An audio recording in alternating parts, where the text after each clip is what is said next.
Hello viewers, நான் Jose. எறும்பு தின்னி.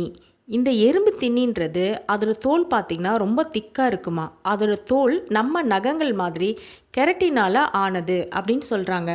அதோட தோலை பிக்கவோ உடைக்கவோ முடியவே முடியாதாங்க. இந்த எறும்பு தின்னிக்கு ஏதாவது ஆபத்துன்னா தன்னை ஒரு பால் மாதிரி சுருட்டிக்குமா. தூங்கும்போது கூட பால் மாதிரி சுருட்டி வச்சுட்டு தான் தூங்குமா. இது பிறக்கும்போது அதோட செதில்கள் மென்மையாக தான் இருந்திருக்கு. எறும்பு தின்னி வளர வளர வளர அதோட அந்த தோல் கரடு முரடாக மாறிடுமா.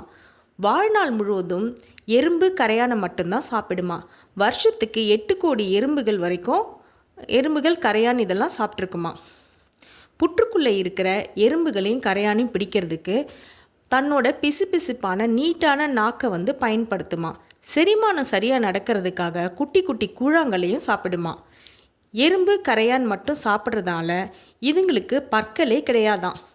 எறும்பு புற்றுகளை கண்டுபிடிக்கிறதுக்கு இது தன்னையே ஒரு சிறந்த வாசனை உணவாக பயன்படுத்துமா. நைட்டில் தான் இந்த எறும்பு தின்னி ரொம்ப ஆக்டிவாக சுற்றி திரியுமா. எப்பவும் தனியாகவே வாழுற இந்த எறும்பு தின்னிங்க இன சேர்க்கை காலத்தில் மட்டும்தான் ஆணும் பெண்ணும் மீட் பண்ணிக்குவாங்களாம். இதோட இனம்னு பார்த்தீங்கன்னா 8 இனங்கள் வரைக்கும் இருக்காங்க.